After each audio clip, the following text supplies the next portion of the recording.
Eluru rural మండలం మల్కాపురం గ్రామంలో శ్రీ కనకమర్ది రామమ్మ సంబర మహోత్సవాలు అత్యంత వైభవంగా జరుగుతున్నాయి. 3 రోజుల పాటు జరిగే ఈ సంబరాలకు ఆలయ కమిటీ సభ్యులు ముమ్మర ఏర్పాట్లు చేశారు. ఈ కార్యక్రమానికి దెందులూరు ఎమ్మెల్యే చింతమనేని ప్రభాకర్ హాజరయ్యి శ్రీ కనకమర్ది రామమ్మ అమ్మవారికి ప్రత్యేక పూజలు నిర్వహించారు. ఈ సందర్భంగా ఆలయ కమిటీ సభ్యులు ఆయనను ఘనంగా సత్కరించారు. అమ్మవారి ఆశీస్సులు ప్రతి ఒక్కరిపై ఉండాలని ఎమ్మెల్యే చింతమనేని ఆకాంక్షించారు. అనంతరం ఏలూరు జనసేన పార్టీ నాయకులు నారా శేషు శ్రీ కనకమర్ది రామమ్మను దర్శించుకొని ప్రత్యేక పూజలు చేశారు.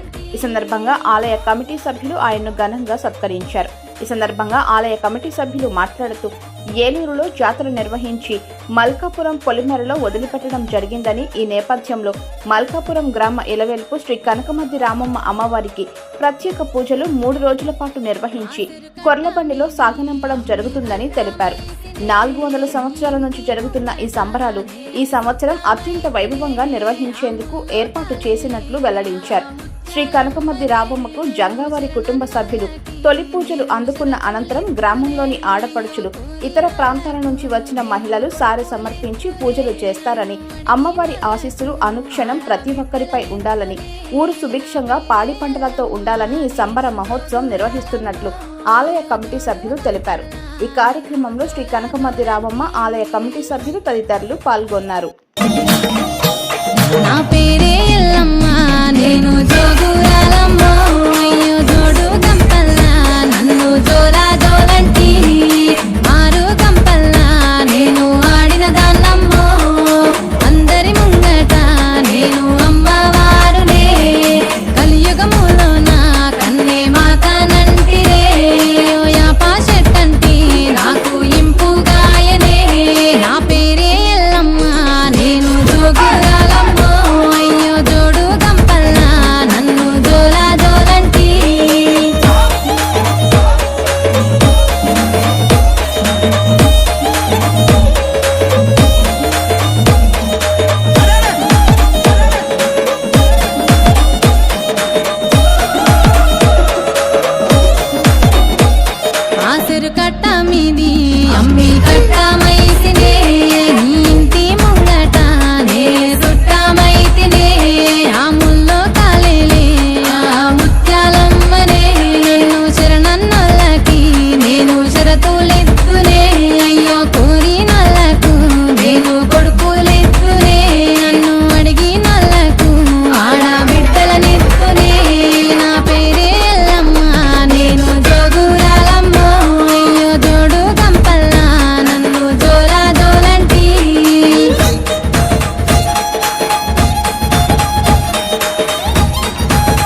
ఈరోజు మల్కాపురం గ్రామంలో శ్రీ కనకమధ్యరామమ్మ సంబరం జరుగుతుంది 3 రోజుల పాటు. ఈ కార్యక్రమం అనాదిగా గత 400 సంవత్సరాల నుంచి కూడా జరుగుతుంది. 4 సంవత్సరాలు 3 సంవత్సరాలకు ఒకసారి చేస్తాం. కానీ ఈ సంవత్సరం ఏలూరులో జాతర జరిగి మా పొలిమేరులో కుంభం పోయటం వలన మేము కూడా అమ్మవారిని బయటకు సాగనంపాలనే ఉద్దేశంతో మళ్ళీ ఈ సంవత్సరం దగ్గరలో పెట్టుకున్నాం. రంగరంగ వైభవంగా మరి ఈ సంబరం 3 రోజులు కూడా జరుగుద్ది. ఈ కార్యక్రమానికి మన స్థానిక ఎమ్మెల్యే గారైన చింతమనేని ప్రభాకర్ గారు, మరి ఇతర విఐపి నాయకులు అందరూ కూడా విచ్చేశారు. వారందరికి కూడా ఈ సంబరం తరఫున, కమిటీ తరఫున ధన్యవాదాలు తెలియజేసుకుంటున్నాం. ఇదే సంబరానికి ఈ ఊళ్ళో ఆడపిల్లలు వాళ్ళ మంచిగా చేసుకుని ఇక్కడ పుట్టింటిగా వచ్చి సారించుకొని మొత్తం గ్రామస్తులు అంతా యావత్తు కుటుంబీకులంతా కూడా 1000 మంది ఈ కార్యక్రమాన్ని పాల్గొని ఉంటున్నారు. కాబట్టి సంబరం జరిగే 5 సంవత్సరాలకి 4 సంవత్సరాలకు ఒకసారి జరిగే ఈ సంబరాన్ని అందరూ ఆశీర్వదించాలని కోరుకుంటూ మరి ఇప్పుడు వచ్చిన విఐపీలు, ఎమ్మెల్యే గారు అందరికీ శుభాకాంక్షలు తెలియజేసుకుంటాం. గుడి నిర్మాణము 400 సంవత్సరాల క్రితం శ్రీ జంగా శ్రీరాములు గారు పూర్వీకుల దగ్గర నుంచి జరుగుతుంది. జంగా వారికి ఈ ఊరు అగ్రహారం మరి మొదటి నుంచే ఉన్నది. ఇప్పుడు వాళ్ళ వారసులు, జంగా వారసులు వెంకట్ గారు, మాధవ్ గారు, నారాయణ గారు, వీళ్ళంతా కుటుంబీకులు జంగావారు. వీళ్ళందరి సమక్షంలో ప్రథమ తాంబూలంగా వాళ్ళ పదరం పూజ జరుగుద్ది. వాళ్ళ తదనంతరం ఇతర క్యాస్ట్ వాళ్ళందరం కలిపి పూజ చేసుకుంటాం. అందరం కలిసి ఊరేగింపులో పాల్గొంటాం. ఇది మహా ఉత్సవం జరుగుతుంది. ఏ కల్మషం లేకుండా జరిగే ఉత్సవాన్ని ఆ అమ్మవారు ఆశీర్వదిస్తున్నారు. అలాగే అందరూ ఆశీర్వాదం కావాలని చెప్పి ముందు రోజు గ్రామ దేవత గంగానమ్మకి సరిగ్గా 108 బిందులు తగ్గకుండా వెళ్ళి గ్రామం అంతా తిరిగి స్నానం చేపిస్తాం, అభిషేకం. 2వ రోజు కనకమధ్యరామ వారికి అభిషేకం చేసి పూజలు చేసి తొలి పూజ చేసి గద్దెలో నుంచి గుళ్ళోకి తీసుకొచ్చి ఇంతవరకు ఒక రోజుతో ఊరంతా తిరిగేవాళ్ళం. అది ఊరు పెరగటం వలన శుక్రవారం 2వ రోజు సగం ఊరు, 3వ రోజేమో 2వ సగం జరిగి ఆ రాత్రి గుడి దగ్గర ముగ్గేసి గణాసారులతో చేసి తెల్లవారుజామున చల్లదనానికి కొర్లపాటి ఎంకమ్మ బండితోటి సాగనంపుతాం. Sri function hall, central AC, luxury function hall and విడిదిల్లు, శ్రీరామ్ నగర్ 9వ రోడ్. మీ ఇంటి వివాహ మహోత్సవాలు, బర్త్డే పార్టీలు, అన్నప్రాసనలు, కార్పొరేట్ పార్టీలు, కాన్ఫరెన్స్లు, సెమినార్లు, ఫ్యామిలీ గెట్ టుగెదర్స్ తదితర శుభకార్యాలకు, ఇతర ఫంక్షన్లను మరుపురాని జ్ఞాపకాలుగా మార్చడానికి సిద్ధంగా ఉంది Sri function hall, central AC, luxury function hall and విడిదిల్లు, శ్రీరామ్ నగర్ 9వ రోడ్. కాంటాక్ట్ 9550860236 మరియు 8074824667. గమనిక, విశాలమైన పార్కింగ్ సౌకర్యం కలదు. మీ ఫంక్షన్స్ మా బాధ్యత, మీ సంతోషం మా లక్ష్యం.